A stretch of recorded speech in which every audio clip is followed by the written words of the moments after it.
Olá, estão a ouvir o 13º episódio do podcast Em Diálogo. Hoje, com Inês Andrade.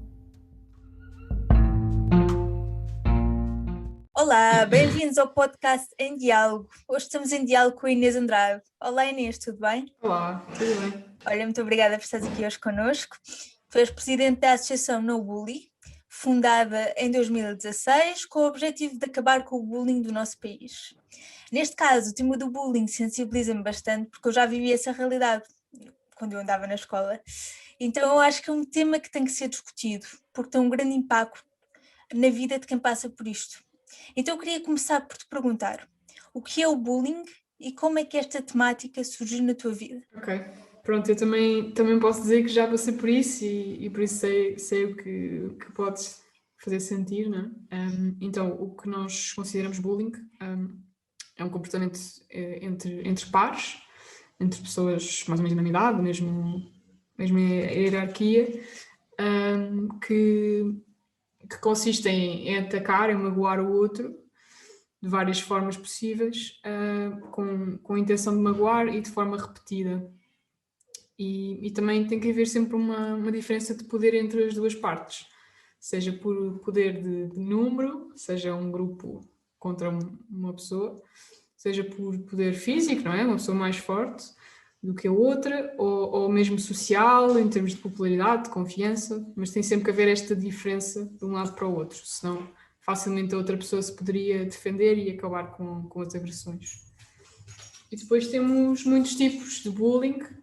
Nós consideramos alguns deles, como o bullying relacional, que é um assim mais escondido, por exemplo, que tem a ver com a exclusão da pessoa que está a sofrer, ou seja, não, de alguma forma, impedi-la de estar com o grupo, de se relacionar, de participar nas atividades.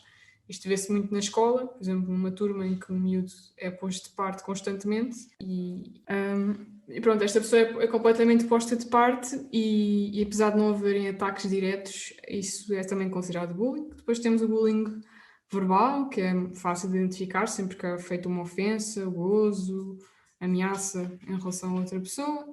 Depois temos o bullying físico, de ataques físicos, de bater, empurrar, maltratar fisicamente.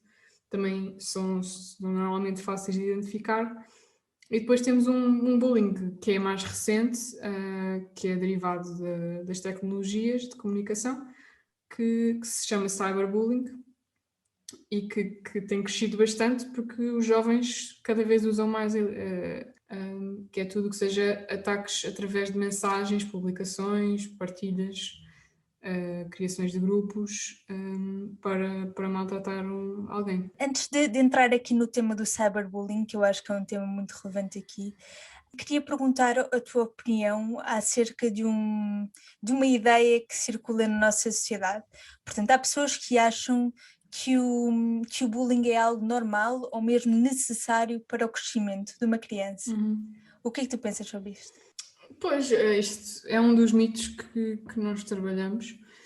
Pronto, aqui há duas questões, se é normal ou não e se é necessário ou não, não é? Podemos dizer que é normal porque é comum, ou seja, é uma coisa que quase toda a gente observou, pelo menos, ou mesmo passou diretamente, e isso não o faz correto, não é? Ou aceitável, mas é uma coisa normal porque é regular e acontece por todo o lado, com todo o tipo de grupos, de várias faixas etárias, de várias origens, ou seja, é normal. Agora, não é aceitável, na minha perspectiva, especialmente quando se perpetua durante muito tempo. Ou seja, isto tem origens na nossa natureza animal e os próprios animais também têm comportamentos semelhantes de questões de poder entre o grupo e de submissão, mas nós, sendo seres racionais, também conseguimos fazer melhor do que isso, não é? Sim. E conseguimos, quando, por exemplo, neste caso, os jovens estão a fazer isso e não veem isso como algo errado, o papel dos adultos é mostrar-lhes o impacto que isso tem no alvo de bullying e motivá-los a mudar, não é? Ou seja, um adulto que não faz nada é uma testemunha e é quase que apoia esse tipo de comportamento. E acho que há muitos outros problemas na nossa sociedade relacionados com a violência, não é? As violações, a violência doméstica, ou o que seja, que também achávamos que era normal, porque realmente acontecia muito, mas acho que hoje em dia já se considera que não se deve compactuar com esse tipo de agressões, não é? E acho que o bullying vai também dentro desse grupo de agressões regulares e comuns que devem ser combatidas. Exato.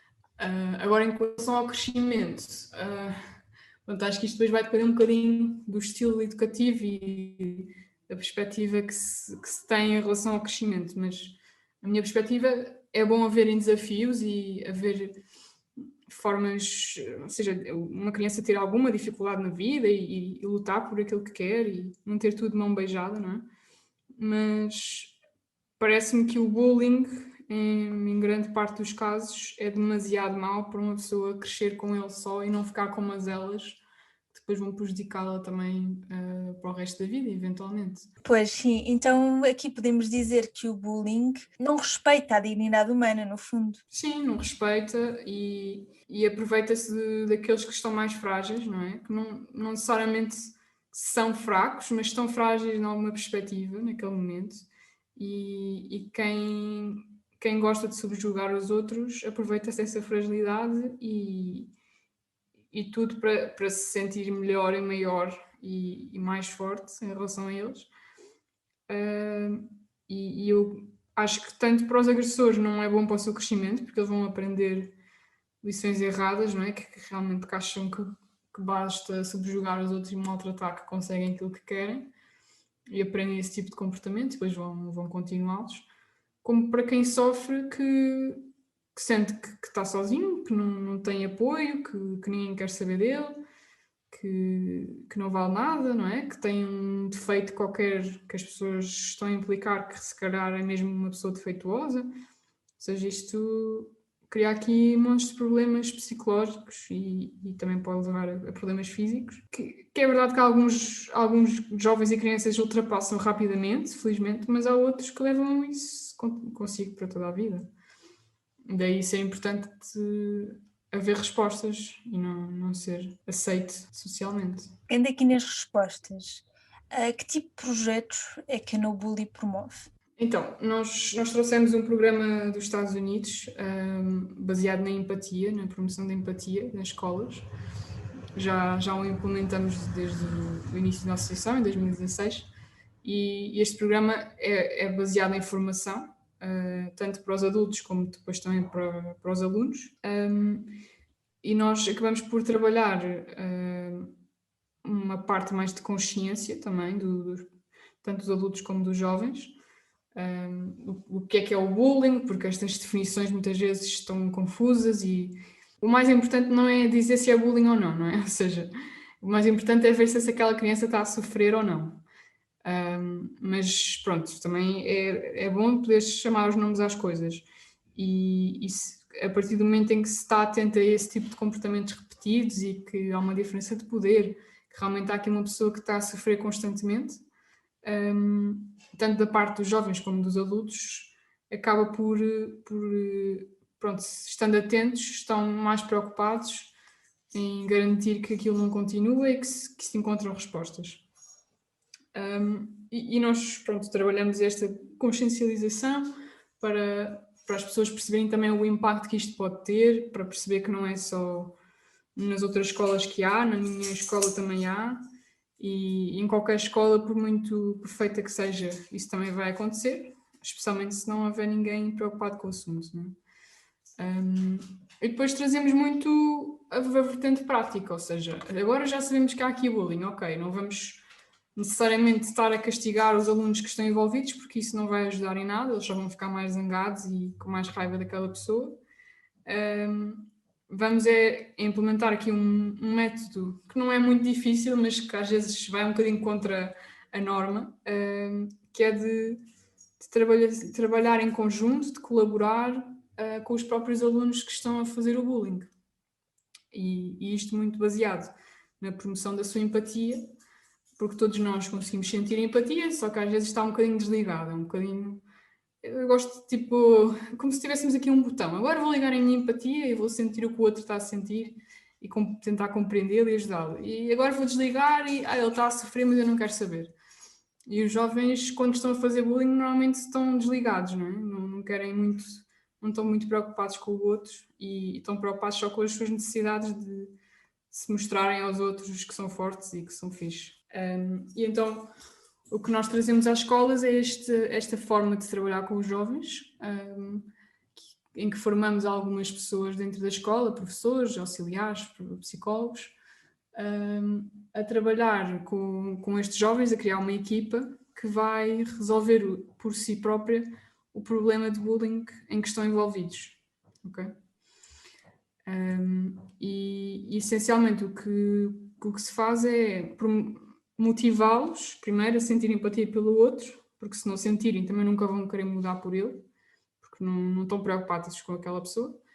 E assim que começam a perceber o impacto daquele comportamento, motivá-los também a trazer soluções que eles próprios possam implementar e que lhes faça sentido para reintegrar aquela pessoa que tem sido excluída e maltratada pelo grupo. Essencialmente é isto. Faz muito sentido. Olha, em relação à identificação do bullying, como é que é feita? A identificação não é um bicho de sete cabeças, ou seja, isto é só as pessoas estarem atentas, saberem quais são os critérios, não é, para ser considerado bullying, saber distinguir de conflito, porque muitas vezes é posto no mesmo saco e o problema aqui é que é respondido da mesma forma. E o bullying não é um conflito, porque um conflito pressupõe basicamente uma igualdade das duas partes, ou seja, dois colegas que se chatearam e podem ter entrado em violência física ou insultos ou deixarem-se de falar, ou pronto, o que seja, não é? E isto às vezes pode parecer bullying, porque estão ali, um está a bater no outro e o outro não se está a defender tão bem. Ok. Mas se calhar no dia seguinte ele vai lá e diz: olha, não gostei do que fizeste e nunca mais faças isso. Ou seja, há uma conversa em que ambos estão de igual para igual, mais ou menos. E em que não há um que é subjugado pelo outro. Sim. Isto é um conflito e também é bom os adultos ajudarem a resolver quando os jovens não conseguem. E há métodos de resolução de conflitos que funcionam muito bem. O problema é quando eles aplicam isso também ao bullying. Porque o bullying não é um simples conflito. Pode começar até de um conflito, mas há uma diferença grande de poder em que a vítima ou o alvo não está capaz de se defender. As armas que ele tem não estão a funcionar ou nem tem nenhumas armas. E está completamente incapaz e indefeso de conseguir responder aqui aos ataques. E quando se põe, por exemplo, frente a frente um bully e um alvo, ou seja, um agressor e uma vítima, isto não vai correr bem, na maior parte das vezes, porque o alvo está intimidado, está triste, está magoado, não consegue falar de igual para igual com a pessoa que o anda a perseguir há não sei quanto tempo, percebes? E então é importante, a parte mais importante é mesmo distinguir estes dois comportamentos. E nós ensinamos isso na escola, não é? Eles terem os critérios de seleção para ser considerado bullying, como já disse, a questão da diferença de poder, a questão da repetição, se for um ataque único, é uma chamada de atenção, mas não vamos chamar de bullying, ok? É uma agressão espontânea, pontual, que não deve ser ignorada, mas também não vamos considerar que é bullying. Mas às vezes eu vejo essa agressão, depois uma colega vê outra agressão, depois outra vê outra agressão e não vemos todos muitas vezes. Ou seja, aquilo está a acontecer bullying, só que eu só vi uma vez, cada pessoa só viu uma vez. Por isso é que é importante também os funcionários da escola falarem uns com os outros e estarem atentos. Eu vi aqui esta situação, tiveste conhecimento de mais alguma coisa, falar com o diretor de turma, falar com o psicólogo da escola. As pessoas estarem realmente preocupadas em garantir que isto não se comece a escalar este tipo de violência. E depois, assim que é identificada aqui uma coisa, isto pode ser também pelos alunos, não é? Não tem que ser os adultos, os alunos também têm o seu papel, haver um sistema de denúncia, se queiramos chamar assim, em que quem tenha conhecimento de um caso de bullying ou esteja a sofrer de bullying possa reportar facilmente a alguém responsável pelo resolver. E isto é uma falha grande nas escolas que eu vou vendo, é que ninguém sabe muito bem a quem é que deve dizer. E às vezes vai falar com alguém, sei lá, a direção ou o diretor de turma, à espera que eles saibam resolver, mas essa pessoa não sabe como lidar com isto. Então fica mal resolvido, fica ignorado, fica posto na pilha de tarefas a fazer da direção, sei lá, ou seja, não é tomado com a devida consideração. E acaba por frustrar muito quem faz a denúncia, não é? Ou seja, eu pus-me aqui a trabalhar, a escrever uma denúncia ou a dizer, ou fiz este trabalho e é completamente ignorado, ou seja, a escola não quer saber de mim. E isto também acontece com os pais, que muitas vezes nos contactam a dizer falei com a direção, ou falei com a professora do meu filho e ninguém quis saber, não me ajudam, ignoram-me, dizem que é uma brincadeira. Ou seja, é muito frustrante alguém denunciar à escola, confiar na escola para isso e depois não ver uma resposta adequada. Certo. E quando tu há bocado disseste que pôr uma vítima de bullying em frente ao agressor é uma coisa que poderá correr mal. Então, aqui em termos dos vossos, da vossa abordagem em relação à empatia, o agressor e a vítima são trabalhados individualmente? Em separado, não individualmente, ou seja, isto tem aqui um processo que nós fazemos que não é muito complexo. Começa-se por falar com a vítima para perceber realmente o que é que se está a passar, porque às vezes é denúncia de bullying, mas a vítima vai dizer que não foi bullying, foi um conflito que se chatearam e isso, ou que foi só uma vez que aconteceu, ou que já está resolvido. Ou seja, é importante aqui perceber realmente o que é que se passou. E se realmente for bullying, é essa a pessoa que vai identificar quem são as pessoas que fazem o bullying e que outras pessoas é que podem ser mais positivas e ajudar a resolver a situação dentro do seu grupo de pares. Por isso, começa-se pela vítima e depois vai-se trabalhar com uma equipa de alunos onde está incluído os bullies, ou o bullying, as pessoas que realmente estão a fazer as agressões, e outras pessoas mais positivas, mais que lideram a turma de uma perspectiva mais colaborativa e que podem ajudar aqui a mudar as coisas. E essa equipa vai trabalhar inicialmente sem o alvo ou a vítima de bullying, porque essa pessoa em geral estará intimidada e com medo ou com receio do que possa acontecer, por isso não vamos expô-la diretamente aos seus agressores e obrigá-los a falar de frente a frente no início. E o trabalho de criação de empatia e de procura de soluções é feito sem a presença da vítima. E só depois, passado 2 reuniões, quando as coisas, em princípio, costumam resultar ou seja, praticamente todos os casos, os bullies acabam por sim ser influenciados positivamente pelos outros e pelo adulto e conseguem mudar a sua perspectiva, mudar a sua atitude e muitas vezes até começarem a defender a própria vítima e às vezes até serem amigos dela. Porque há aqui uma transformação da mentalidade.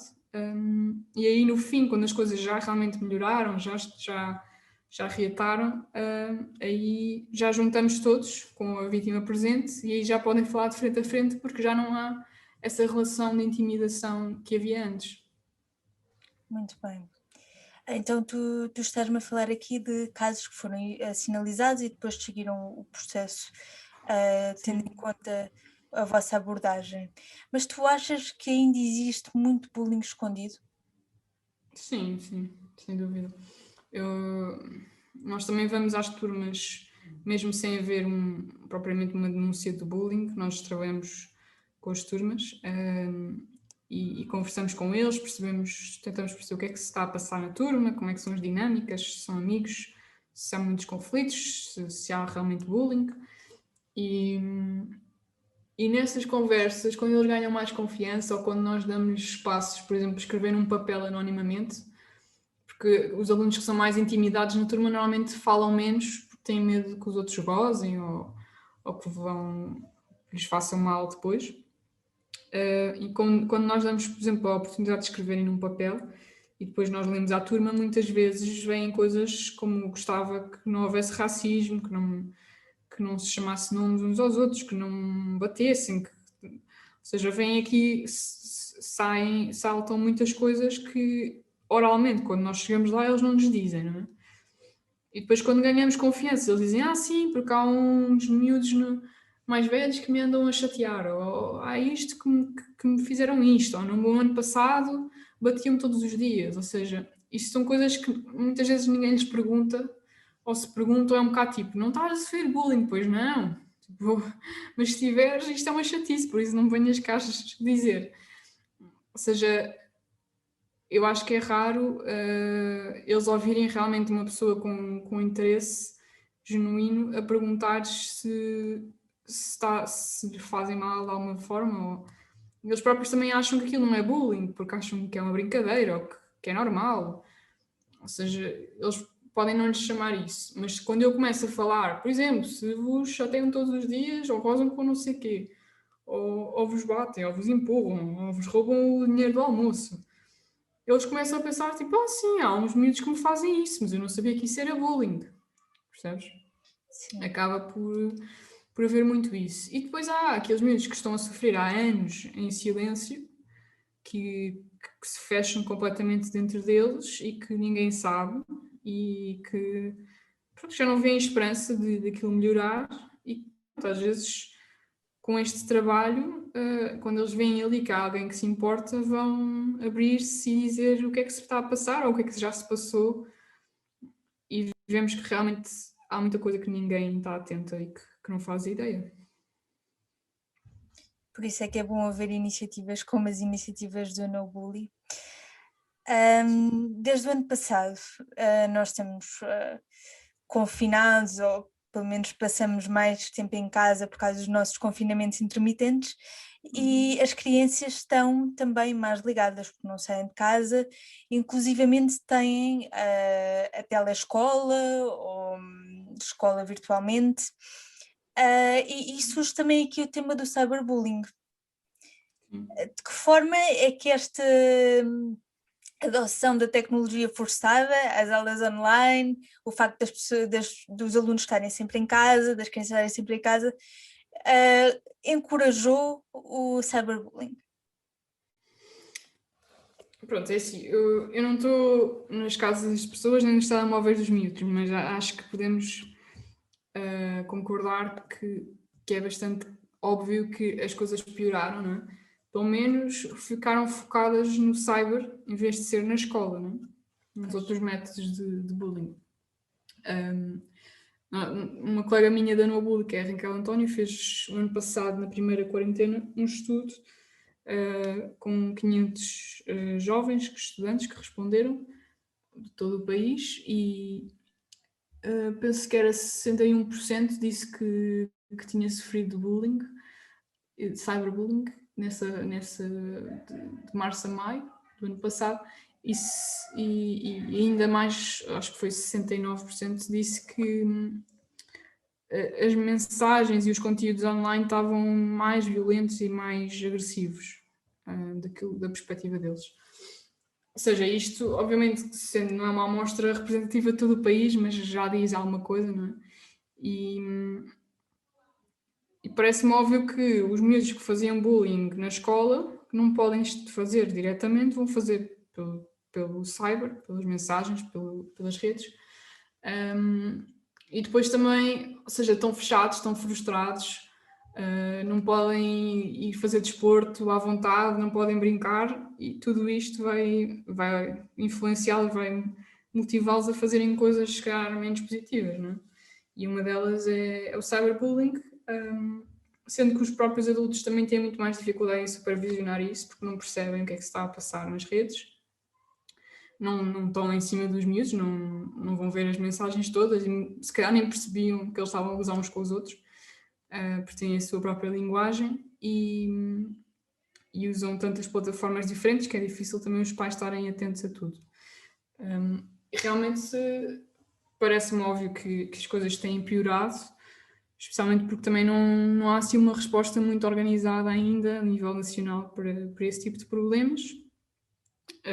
As próprias redes têm feito algumas coisas, também possibilitam a denúncia direta para apagar os comentários ou as publicações. Há sim algumas ferramentas que se podem usar nesse sentido, mas acho que ainda é pouco, não é? Acho que ainda há muita coisa a acontecer que os adultos não têm noção. Aqui, quando falamos de cyberbullying, estamos a falar de uma escala muito diferente de bullying, porque enquanto o bullying mais tradicional, digamos assim, palavra errada, mas o bullying que acontece nas escolas é localizado, não é? Aqui no cyberbullying estamos a falar de informação que está disponível para o mundo inteiro, digamos assim, ou seja, que pode chegar a muito mais pessoas. Exato, e nas regras que eu te falei, nos critérios para ser bullying, que era a questão da repetição, no cyberbullying é diferente, porque basta fazeres um comentário ou uma publicação a gozar ou a expor alguém, que isso muito provavelmente já vai ser partilhado e repetido por outras pessoas, mesmo que o próprio agressor só o faça uma vez. Por isso, nós no cyberbullying nem sequer consideramos a regra da repetição como necessária, porque as redes sociais fazem a repetição por si. E as pessoas adoram partilhar essas coisas por falta de empatia, por alguma mesquinhez, não é? E acaba por se replicar, que pode chegar ao país todo ou internacionalmente até, não é? Por isso torna-se ainda mais perigoso do que o bullying direto que se faz presencialmente. E para além das diferentes ferramentas que as redes sociais têm, como é que nós podemos prevenir o cyberbullying? Ok, então, em termos de prevenção, temos toda a educação, cibereducação, não é? Que se pode fazer das crianças, dos jovens e também dos adultos, porque os adultos também fazem bullying e cyberbullying. Ou seja, refletir o que é que eu vou publicar, isto é correto, vai-me expor, vai expor outras pessoas, é bondoso, o meu comentário é bondoso ou é maldoso, não é? Nós às vezes podemos achar que estamos só a brincar, mas o outro pode ler isso de uma perspectiva diferente. Até porque não há propriamente a questão do tom ou da cara que se faz quando se escreve, não é? Eu já tenho por política evitar as discussões por mensagem, porque uma pessoa nunca sabe o que é que o outro está realmente a querer dizer. E com o cyberbullying é semelhante, ou seja, temos que ter mais cuidado com o que fazemos online, porque é difícil de apagar, vai ser partilhado, e porque a intuação e a intenção é mais difícil de discernir. E depois por exemplo, quando somos nós que estamos a ser alvos de cyberbullying, que também temos a possibilidade de denunciar na própria rede social. Aquilo tem sempre lá uma opçãozinha, um izinho de informação que dá para depois, ou um ponto de exclamação que dá para denunciar e aquilo é apagado automaticamente. E depois temos a própria polícia, não é? Ou seja, no caso de estarmos a sofrer de cyberbullying, uma coisa já séria, podemos fazer uma denúncia na polícia e eles têm os seus próprios meios para lidar com o assunto. E podemos fazer um esforço também por ser uma fonte de positivismo e de bondade, de alegria nas redes, em vez de ser uma de crítica, de exclusão, de gozo, de maus tratos indiretos. Acho que isso também é um bocadinho a consciência de cada um, não é? Se me enviarem uma foto ridícula de alguém que eu conheço ou não, ou até uma foto mais privada, conhecemos e isso não temos que nos preocupar com essa pessoa, mas provavelmente é verdade que há pessoas que fazem isso de propósito, mas há outras que são vítimas de outras entrarem nos seus telemóveis ou partilharem coisas que não devem, não é? E acaba por chegar a toda a gente. Por isso, nós próprios também podemos fazer essa reflexão. Será que faz sentido eu partilhar isto? Será que aquela pessoa autorizou que esta fotografia ou vídeo fosse partilhado? E é muito, pronto, a consciência pessoal de cada um.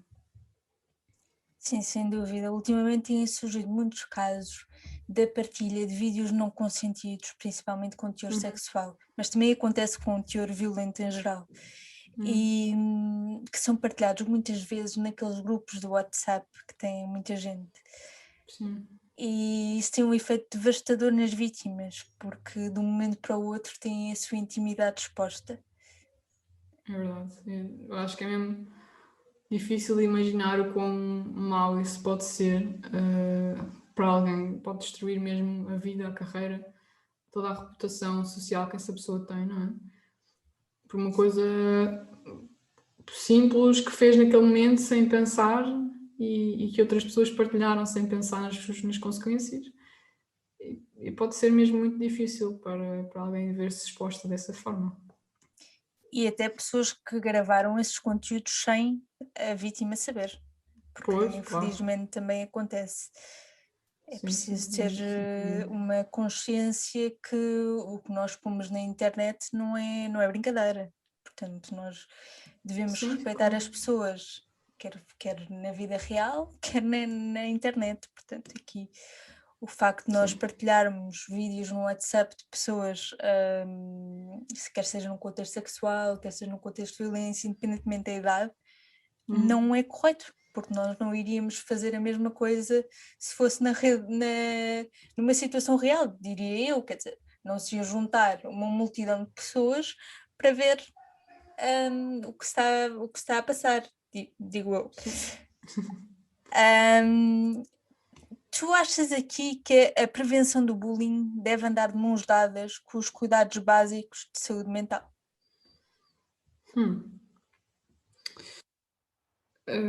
Bem, eu acho que claramente que o bullying está muito relacionado com a saúde mental, tanto dos alvos de bullying como de quem o pratica. E eu diria que se tivéssemos jovens, por exemplo, com uma saúde mental mais trabalhada, mais apoiada, se calhar havia menos bullying. Tanto, ou seja, por exemplo, da parte dos agressores.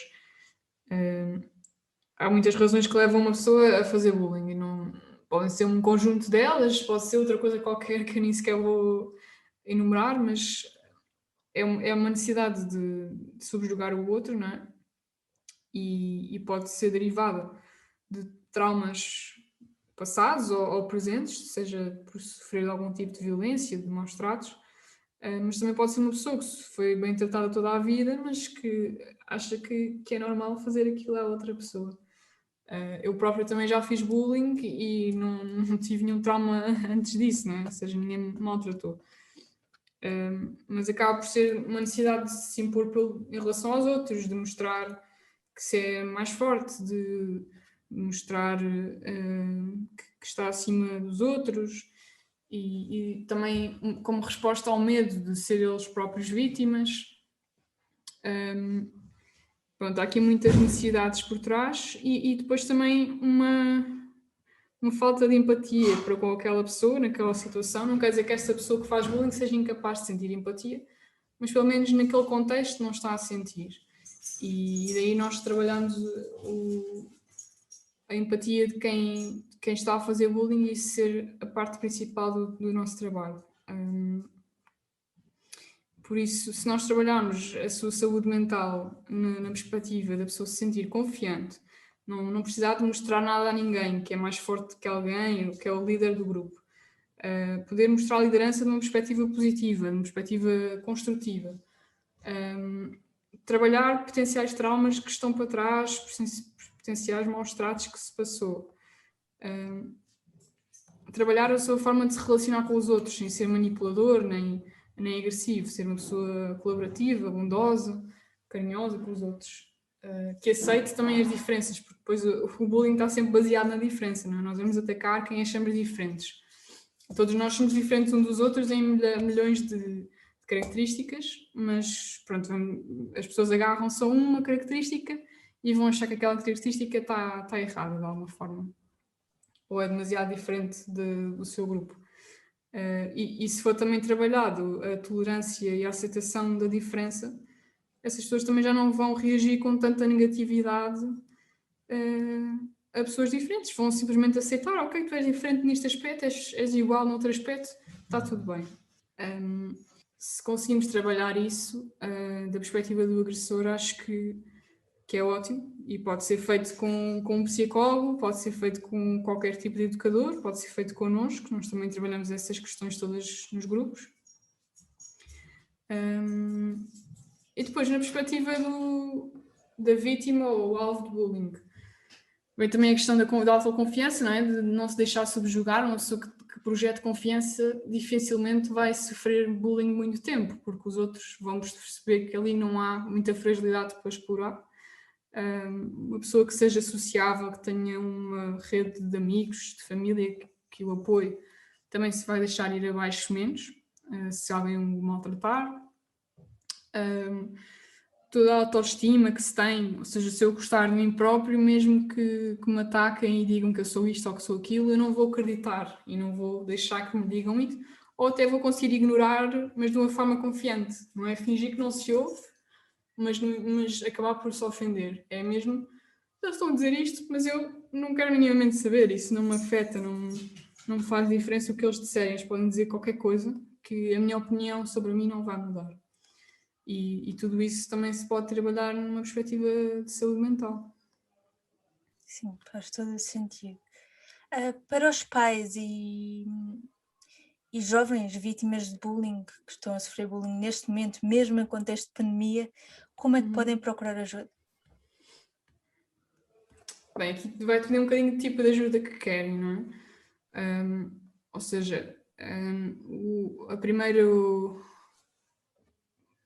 primeiro ponto de contacto deverá ser a escola, através dos professores, dos psicólogos, da direção da escola, qualquer pessoa que tenha responsabilidade e que se consiga falar abertamente sobre o que se está a passar.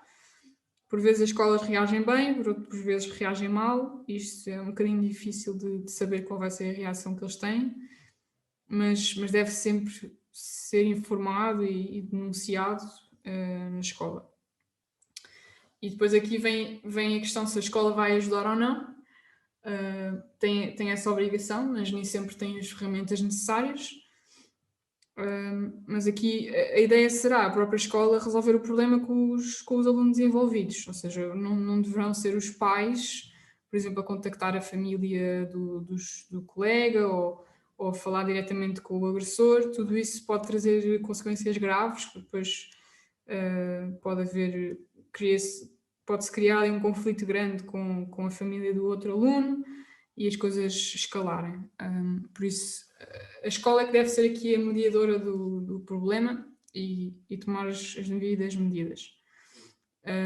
Em situações mais graves também se pode falar com a polícia, que também tem os seus meios para responder ao bullying ou qualquer tipo de cyberbullying que esteja a ser feito. Depois, também uma forma mais de lidar com o assunto para o próprio jovem, o trabalho dos psicólogos também é muito importante, seja o psicólogo da escola ou um privado. Nós também trabalhamos com psicólogos que nos ajudam nisso. Também vamos lançar agora uma oficina para jovens, com apoio também de psicólogas, para trabalhar competências sociais e potenciais respostas ao bullying, se for necessário. E depois os próprios pais, nós também temos formação para os pais, que vamos fazendo workshops, mais de uma forma de eles saberem como falar com os filhos sobre estes assuntos, tanto em termos de prevenção como em termos de resposta quando isso surgir. e também como falar com a escola de uma forma assertiva, mas colaborativa, e que formas é que eles têm de poder responder e lidar com o assunto sem que piorem as coisas.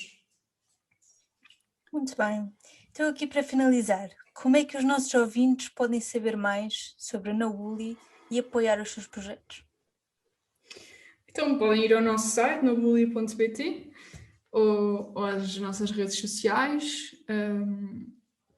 Podem ir mantendo-se atentos aqui connosco também, se for, podem contactar-nos por e-mail, por exemplo.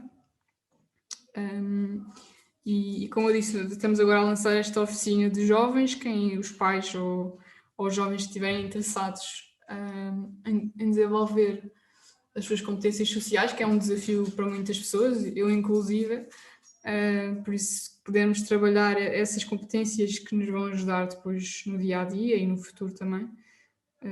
Acho que pode ser aqui uma oportunidade muito interessante.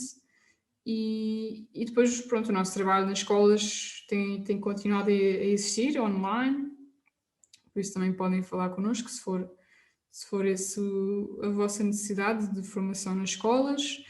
E se tiverem também interesse em aprender mais, também teremos workshops para pais disponíveis mais tarde. Ótimo. Sigam aqui a NoBully Portugal e o fantástico trabalho que fazem, tanto na escola como a nível de formação.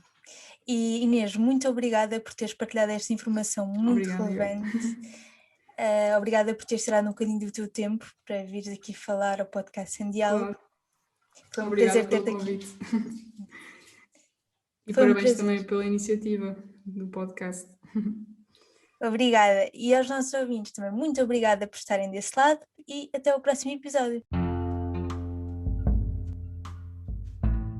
Se gostaste deste episódio, segue Podcast Em Diálogo no Instagram, Facebook e LinkedIn. Divulga e não hesites em deixar o teu comentário. Obrigada!